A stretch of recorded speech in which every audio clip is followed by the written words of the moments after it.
तो इसलिए प्रभुपाद बताते थे, जब मेरा लैंडलॉर्ड यहाँ पर आया जिससे प्रभुपाद ने किराए में लिए थी जगह, तो आके घुस के देखता है, बोलता है कि आपका फर्नीचर कहाँ पर है। तो हमने उसको जब बताया कि हमारा कोई फर्नीचर नहीं होता है, वो आश्चर्यचकित था, अरे फर्नीचर नहीं होता है। तो प्रभुपाद कहते हैं ये सिविलाइजेशन है आजकल की, आप पहले एक टेबल खरीदेंगे मेहनत करके, और फिर टेबल के लिए चेयर भी चाहिए आपको खरीदने के लिए। हाँ, क्या ज़रूरत है, नीचे बैठ के खा लो ना टेबल चाहिए ना चेयर चाहिए पर पहले टेबल लाओ, फिर चेयर लाओ, फिर उसके बाद आपको स्पाइन पेन होगा, सारी प्रॉब्लम होगी। इस तरह से आर्टिफिशियल नेसेसिटीज़ बढ़ाते जाते हैं हम लाइफ में। तो फिर दुनिया किस चीज़ के पीछे भाग रही है और क्यों? दुनिया केवल और केवल कृष्ण भावनामृत के पीछे ही भाग रही है, उनको पता नहीं है बस। जिस तरह से रेगिस्तान में जानवर पानी के पीछे भाग रहा है, लेकिन उसको पता नहीं है कि मैं जो देख रहा हूँ वो पानी नहीं है, वो मिराज है। पानी रेगिस्तान से दूर समुद्र में या नदी में मिलता है, तो उसको अपनी दिशा बदलनी होगी। यस। तो हम ऐसा क्यों मानने लगे कि समाज का ढांचा या फिर ये सोसाइटी, ये हमें बस एक ही तरीके से चीज़ें करनी है, हमें इतने समय तक नौकरी पानी है, इतना पैसा बनाना है, माँ बाप का ख्याल रखना है, अच्छे कपड़े पहनने हैं, कई लोगों के बीच में जाना है तो बढ़िया जूतों में जाना है, कौन सी गाड़ी में उतर रहे हो, ऑटो में जा रहे हो, कार में आ रहे हो, रिटर्न में आप कैसे जा रहे हो, और साथ ही साथ जब शादी हो रही है तो आपकी किससे शादी हो रही है, कैसे परिवार में शादी हो रही है। तो ये सब चीज़ों के बीच में जब हम फंसे रहते हैं, तो अगर इन सारी चीज़ों को एक इंसान त्याग देगा तो सोसाइटी का जो ढांचा या जो सत्य, मैं सत्य तो नहीं कहूँगा उसे, लेकिन जो सत्य मान लिया गया है, उस सत्य अचानक से धराशायी नहीं हो जाएगा, गिर नहीं जाएगा, और अगर गिर जाएगा तो क्या होगा? Very good question. Am I making sense? Yes, that is perfect question. तो इसीलिए हमें एक्सटर्नली कुछ चेंज करने की ज़रूरत नहीं है, हमें केवल कॉन्शियसनेस को चेंज करना है। इसलिए अर्जुन भगवद गीता सुनने के पहले भी योद्धा थे, सुनने के बाद भी योद्धा ही रहे। चेंज क्या हुआ? कॉन्शियसनेस।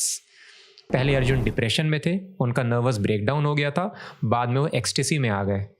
काम सेम किया, वो जनरल थे, राजा थे, बाद में भी राजा रहे, योद्धा रहे।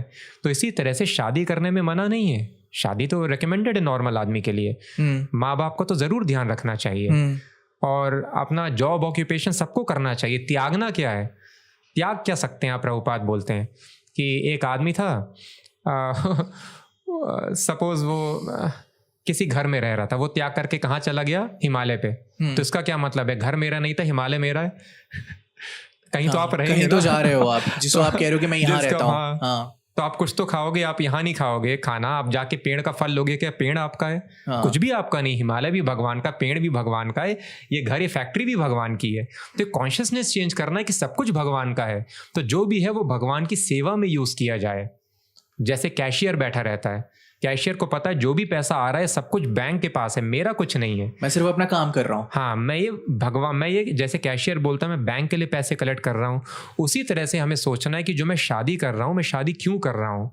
कि मुझे अपने पत्नी को या पति को, बच्चों को कृष्ण भावनामृत बनाना है, इससे उनको सुख मिलेगा, इसलिए मैं शादी कर रहा हूँ। माँ बाप का ध्यान रखना क्या होता है? कौन से माँ बाप सुखी हैं अपने बच्चों से? वो हमेशा कंप्लेन करते रहते हैं, बच्चे भी डिससेटिस्फाइड रहते हैं। तो अपने माँ बाप को कृष्ण भावनामृत बनाना, इसीलिए सोसाइटी को वर्णाश्रम धर्म कहा गया है, सनातन सोसाइटी को। तो इस ब्रह्मचारी आश्रम, गृहस्थ आश्रम, वानप्रस्थ और सन्यास, आप स्टूडेंट भी हैं तो भी आप आश्रम में। आश्रम का क्या मतलब होता है? जहाँ स्पिरिचुअल लाइफ प्रैक्टिस हो रही हो। एक बार इसे दोबारा दोहराएंगे हम, ब्रह्मचारी आश्रम। तो जो सनातन धर्म, जो हिंदू धर्म हम बोलते हैं, एक्चुअली उसको वर्णाश्रम धर्म कहा गया है, टेक्निकल नेम, एक्चुअल नेम जो है। तो ये वर्णाश्रम धर्म क्या होता है? इसका मतलब सोसाइटी को डिवाइड किया जाता है सिस्टमैटिकली 4 वर्णों में, जैसे अभी भी डिवाइडेड है सोसाइटी, डॉक्टर्स हैं, इंजीनियर्स हैं, तो इस तरह से डिवीजन होता है। आज तो सोसाइटी सिर्फ अमीर और गरीब में ही डिवाइडेड है। उसके बाद सारे पाप माफ है, सब कुछ गलत है। अगर अमीर हो तो सब सही है, गरीब हो तो सब कुछ गलत है, सब कुछ सही हो के भी, मेरे हिसाब से। करेक्ट, या so for proper functioning of society ये डिवीजन हमको करना पड़ता है कि ठीक है, आप रोगियों का ध्यान रखिए, आप कंस्ट्रक्शन का ध्यान रखिए, ये हो गया एक डिवीजन। लेकिन एक और इम्पॉर्टेंट डिवीजन ज़रूरी है स्पिरिचुअल एडवांसमेंट के हिसाब से, एंड दैट इज कॉल्ड आश्रम। तो ब्रह्मचारी आश्रम, गृहस्थ आश्रम, वानप्रस्थ और संन्यास आश्रम। ओके, तो इसका क्या मतलब होता है? अगर आप स्टूडेंट हैं तो भी आपको ब्रह्मचारी आश्रम में रह रहा है ऐसा बोला जाता है, मतलब आदमी पढ़ाई कर रहा है स्पिरिचुअल एडवांसमेंट के लिए। उसी तरह जब हम गृहस्थ बनते हैं तो लोगों को पता नहीं शादी करने का पर्पस क्या है।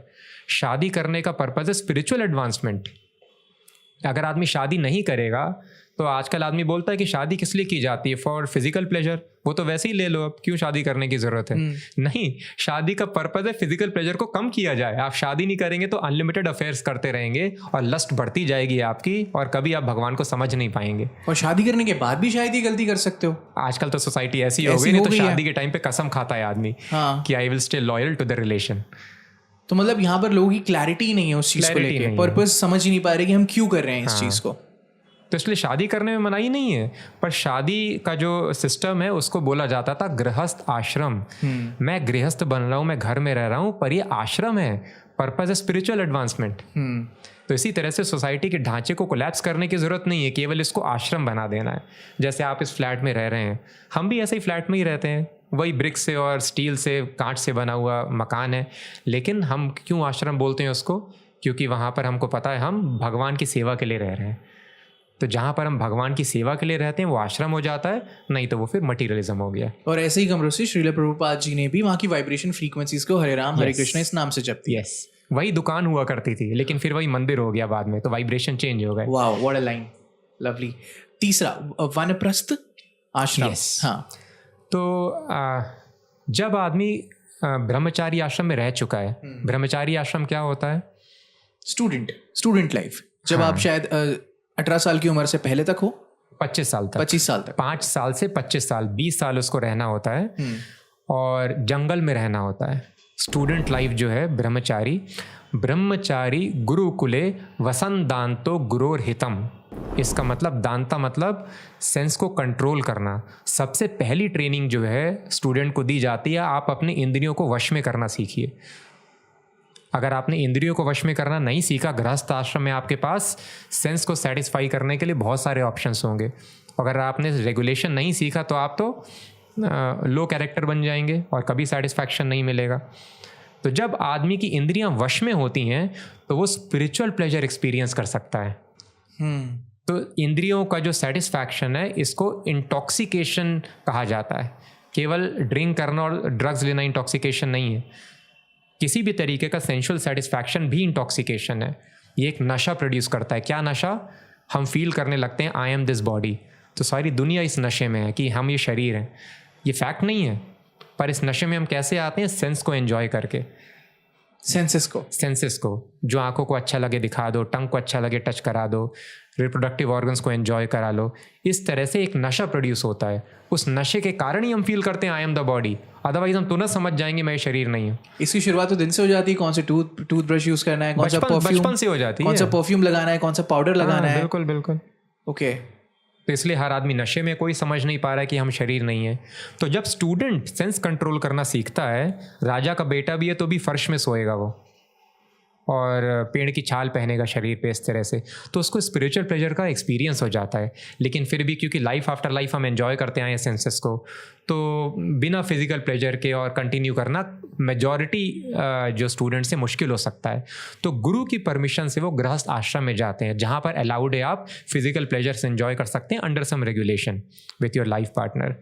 लेकिन ये प्लेजर एंजॉय करने से प्लेजर बढ़ता नहीं है, कमी होता है।